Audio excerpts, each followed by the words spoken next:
اور ایک صحابی ہیں ابو دجانہ. کون ابو دجانہ؟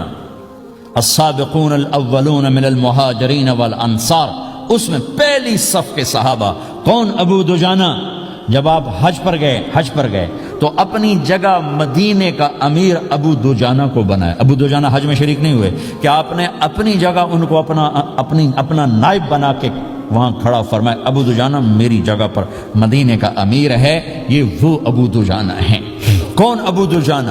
جو جنگ بدر سے لے کر آخری حج تک ہر سفر میں شریک ہیں، ہر سفر میں شریک ہیں. ان کی ایک بات میں بتانا چاہتا ہوں، پہلے تھوڑی سی ان کی ہسٹری بتانا چاہتا ہوں. کون ابو دجانہ؟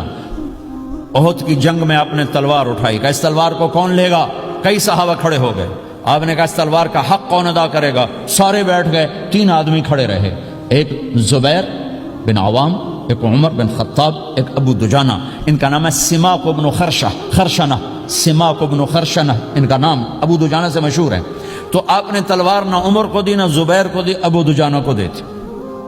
تو عمر رضی اللہ عنہ نے تو محسوس نہیں کیا، حضرت زبیر نے محسوس کیا کہ اس کو کیوں دی، مجھے کیوں نہیں دی؟ میں مہاجرین میں سے ہوں، میں پھوپھی کا بیٹا ہوں، میں اس سے دلیری میں کم نہیں ہوں. بلکہ حضرت زبیر کی دلیری کی تو دھاک تھی، جدھر سلوار چلتی تھی کاٹتی چلی جاتی تھی. کہنے کہ میں دیکھوں گا یہ کیا کرتا ہے. تو ابو دجانہ کے پیچھے پیچھے زبیر ہو لیے. تو ابو دجانہ نے جو حملہ کیا تو 3000 کا لشکر تھا، اس کو چیر کے پار نکل کے، پورے لشکر کو کاٹ کے پار نکل کے. اور آگے عورتیں کھڑی تھیں جو مکے کے لشکر کو تیار کر رہی تھیں. نحن بنات طارقی نمشی علی النمارقی مشی القتل بوارقی المسک فی المخالقی المسک فی المفارقی والدر فی المخالقی ان تقبلوا نعانقی وتدبروا نفارقی فراق غیر وامقی. یہ گانا گا رہی تھیں اور ان کو تیار کر رہی تھیں. تو جب ابو دجانہ کی تلوار نظر آئی تو سب بھاگی. ہندا پکڑی گئی تو آپ نے یوں اپنی تلوار ہندا کے سر پر رکھی، انہوں نے چیخ ماری، تلوار ہٹا لی. تو زبیر پیچھے پیچھے کہ کیا کیا ہے؟ جنگ میں اگر کوئی عورت حصہ لے اسے مارنا جائز ہے، ویسے جائز نہیں ہے عورت کو، بچے کو، بوڑھے کو ہاتھ لگانا جائز نہیں ہے. تو انہوں نے کہا تلوار کیوں نہیں چلائی؟ کہا میرے محبوب کی تلوار ہے، عورت کے خون سے رنگین کر کے اس کی شان نہیں گھٹانا چاہتا، یہ میرے نبی کی تلوار. پھر واپس ہوئے، پھر اٹیک کیا اور پھر مجمع کو چیر دیا. سامنے ایک آدمی آ رہا تھا ہاتھی کی طرح، اتنا لمبا موٹا تازہ. تو زبیر کہنے لگے میرے جی میں آیا کبھی اس کی ٹکر ہونا پھر میں دیکھوں ابو دجانہ کیا چیز ہے. تو اللہ کا کرنا ایسا ہوا ابو دجانہ دونوں آمنے سامنے ہو گئے. تو وہ ایسے شاہ سوار تھے کہ دونوں طرف کے لشکر ذرا تھم گئے اور وہ دونوں بھڑ گئے. ابو دجانہ کے اپنے جوہر، اس پہلوان کے اپنے جوہر، غبار اٹھا، مٹی اٹھی، اور اس کی اپنی طاقت، ان کی اپنی طاقت. انہوں نے ابو دجانہ کو اس نے زخمی کر دیا.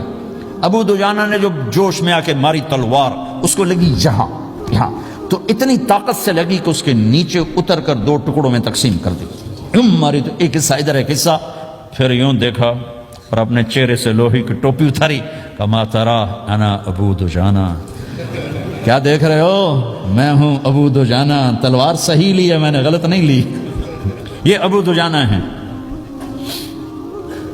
اور جب شکست ہو گئی احد کی جنگ میں اور پھر 10-12 آدمی نے آپ کو گھیرے میں لیا ہوا تھا، ان میں ایک ابو بکر تھے، عمر تھے، علی تھے، طلحہ تھے، زبیر تھے، سعد بن ابی وقاص تھے، اور سہل بن حنیف تھے، عبادہ قتادہ بن نعمان تھے، اور ابو دجانہ تھے رضی اللہ تعالی عنہم. ان میں سے ایک ابو دجانہ بھی تھے. اور یمامہ کی جنگ میں ابو دجانہ شہید ہوئے. یمامہ کی جنگ میں شہید ہوئے. یہ ابو دجانہ کی تھوڑی سی سیرت آپ کے سامنے آئی ہے. اس کے بعد اب آپ ان کے قول کو سنو تاکہ اس کا وزن آپ کے سامنے آئے. یہ بدر کے شریک ہیں. اللہ کے نبی نے کہا بدر کا صحابی جو مرضی کرے بخشا گیا. یہ صلح حدیبیہ کے شریک ہیں. اللہ نے قرآن میں کہا لقد رضی اللہ، میں ان سے راضی ہو گیا. یہ صحابی ہیں. اللہ نے کہا کلا وعد اللہ الحسنى، اے میرا نبی تیرے ہر صحابی کے لیے جنت کا وعدہ ہے. اب یہ کیا کہتے ہیں؟ یہ کیا کہتے ہیں لوگو؟ ان ارجع عملی عند،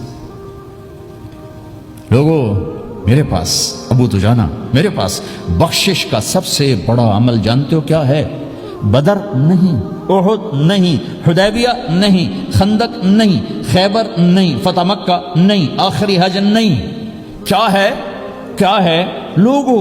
ان ارجع عملی عندی، میرے پاس آخرت میں بخشش کا سب سے بڑا عمل بس ایک ہے کہ ما آذیت احدا بلسانی، میں نے اپنی زبان سے کبھی کسی کو دکھ نہیں پہنچایا. ولا اجد فی قلبی غلا لأحد، اور میرے دل میں کسی کے لیے بغض کوئی نہیں ہے، بس یہ میری بخشش کا.